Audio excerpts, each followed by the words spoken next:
Now we have Julian Ajunwa joining us to give us more insights. Julian, welcome to the show. I see it is very hot over there in Asaba, and the teams from different states are kicking it dirty, firing on all cylinders. That's why it's hot over there. Exactly, wanting to win the medals. But welcome to the show. I've also got Onyechi right here to join us. Glad to have you with us, Julian. Thank you very much, Doka and Onyechi. It's great to be here. Thank you for having me. Thank you very much for joining. Let's talk about basketball first. Team Ekiti's narrow 19 to 18 points win over Lagos in the male basketball final was one of the surprises of day 7 at the games. Now, what does this result tell us about the development of basketball in states that are not traditionally considered sporting powerhouses, and does it signal a possible shift in the balance of grassroots basketball in Nigeria? Yeah, absolutely. That's what it does, because going into these 2 games, a lot of people did not expect Ekiti State to win. But this is just one of many surprises we've seen so far at the youth games, and that's what it's all about. You know, a lot of people have talked about the dominance of Delta over time, winning the first 8 editions and all of that. But with teams like Ekiti and in football, Abia, that's male football now, in female football, Lagos also winning at the expense of Delta. It goes to show that the future is bright for sports in Nigeria. Kudos to Ekiti State. Great stuff they pulled up.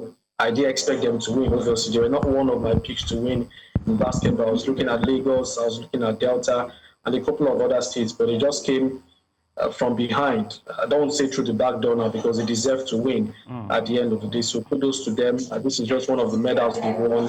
And I think that so far they have done very, very well. Winning gold in men's basketball is a fantastic achievement for them. All right, I know that one. We give that one to Ekiti. But let's talk athletics right now, because we're trying to just juggle in from different sports. We saw the reaction of Olympic champion Enefiok Udobong. He has openly criticized what he described as culture of cutting corners at grassroots level. I'm trying to understand what he means by the culture of cutting corners. He raised concerns that some athletes were competing at the National Youth Games, that those athletes were far older than the stipulated age, even pointing suspiciously that some of these athletes came up with faster times than the age range in the 100 meters event. But from your own vantage point, Julian, how serious is this problem? Is anyone talking about it in Asaba over there, about age cheats, overage participation, and what does it mean for the credibility and the future of this competition? The truth of the matter is people are talking about it. Even the last edition that took place in Delta, people talked about age cheating and all of that. And even this edition, people have also talked about it as well. Last year, we were told that it was under 17. So now it has been reduced from under 17 to under 15. But again, you see during the screening process, some athletes from different states who were initially screened out, one way or the other, you find them go back and you find them competing at different venues in different sports. So you begin to ask yourself, was the screening done the right way? Was it done on merits, or were states trying to cut corners? I think that the major problem here is the coaches of this respective sports. You know that this athlete is not under 15. And then you feel that athlete. And then one way or the other, they tend to pass the screening and they compete. For instance, in the female football semi-finals between Edo and Delta, the Edo contingent were protesting that some of the players from Team Delta are professional players who play for the state home club, Delta Queens, and a couple of other clubs. And then on the other part of Delta, they also were protesting that some of the players in Edo were also playing for professional clubs in the women's league. So you begin to look at all of this. They say this competition is strictly for under 15, but what you have people, you have states who are fielding athletes who are 17, 18, 20 plus competing in a sport for under 15 or in a competition designed for under 15. And that's where the cutting corners doesn't help Nigeria. Right. If you even want to streamline it to football, for instance, you ask yourself, Nigeria have been champions at world level at under 17. How come we have not been able to win the under 20 men's World Cup? So it happens that way. So, I mean, a whole lot of things need to change. I think that with the introduction of the intermediate sports, that would also help to reduce all of these age cheats. But at the end of the day, the coaches must be on top of their game. They must know that this is a developmental competition.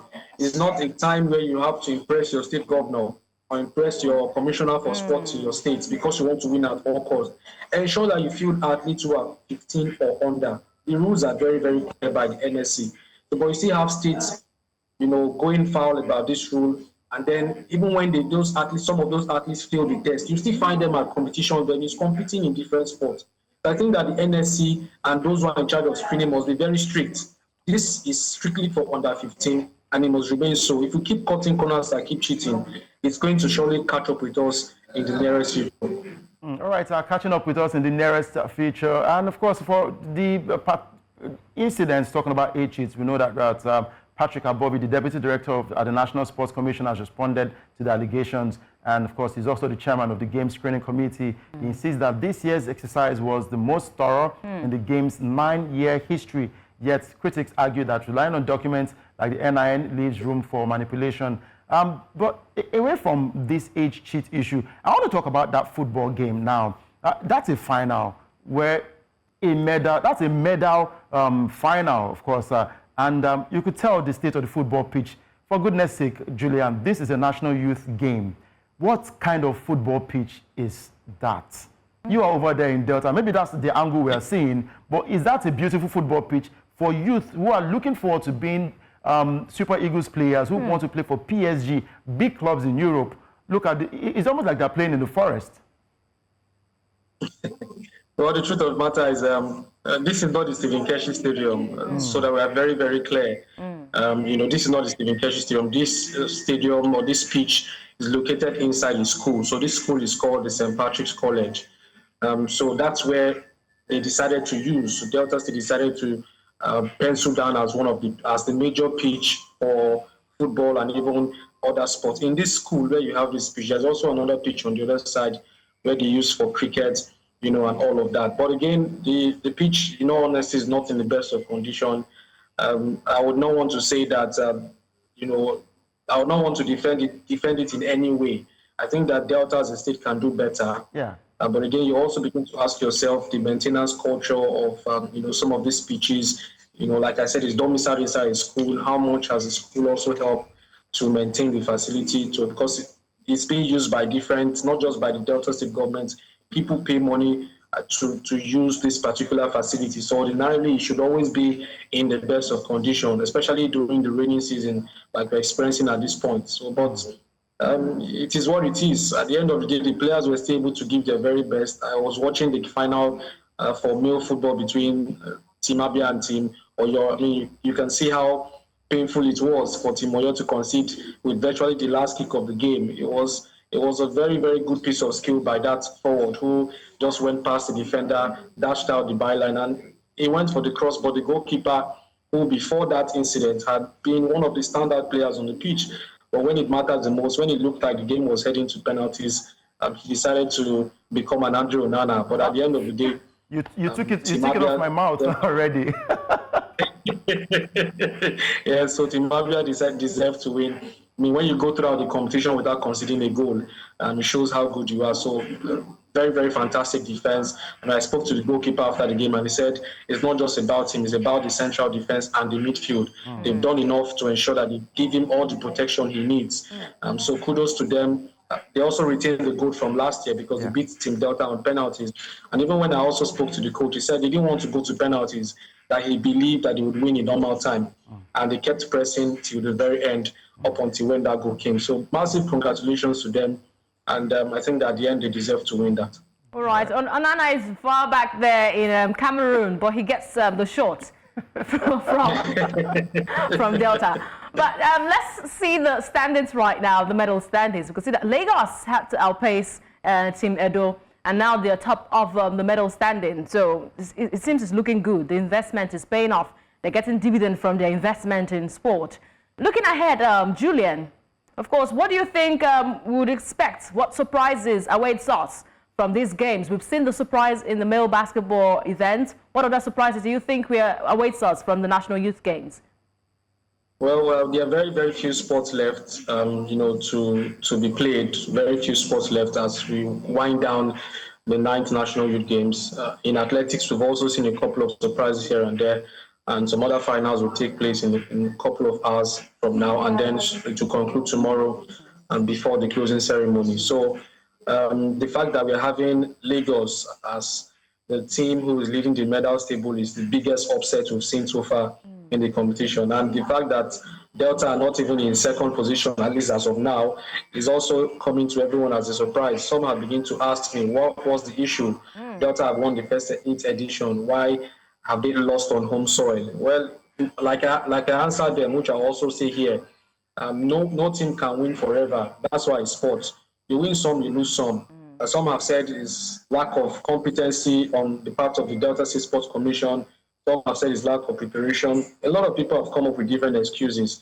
But what I would just say here is that you can't win it. You can't win forever. Although when you won for a particular period of time, and then you lose, you begin to ask yourself. The right thing to do is now to look inwards to ask, how did we get this wrong?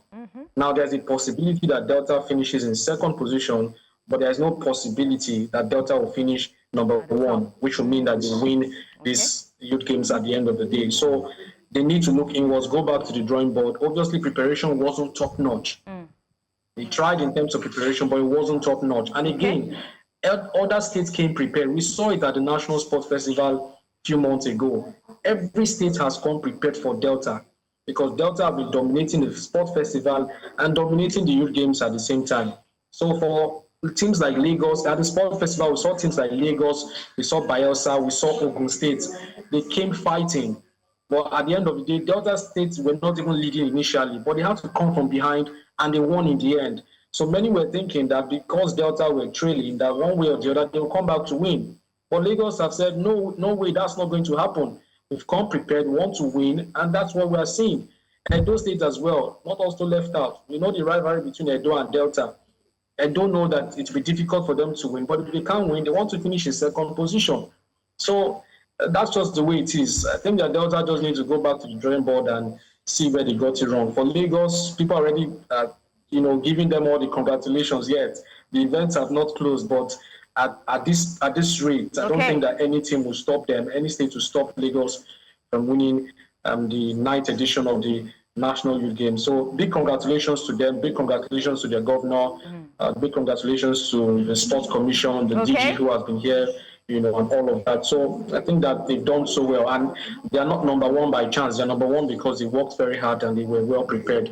Right. So I can also join those who are congratulating them in advance. Yes, I'm hoping that you're not thinking of switching, allegiance to Lagos State, because the way you're saying big ups to this, big ups to that, calm, be very calm, be very, very calm, because I know you're from Delta State. So own your own, but it's all good. We don't see any Imo states there in the top 10. Wow. But this is just a learning phase. Udoka is from Imo State. Let me just let the cat out of the bag. So that's how Imo State people do. No problem.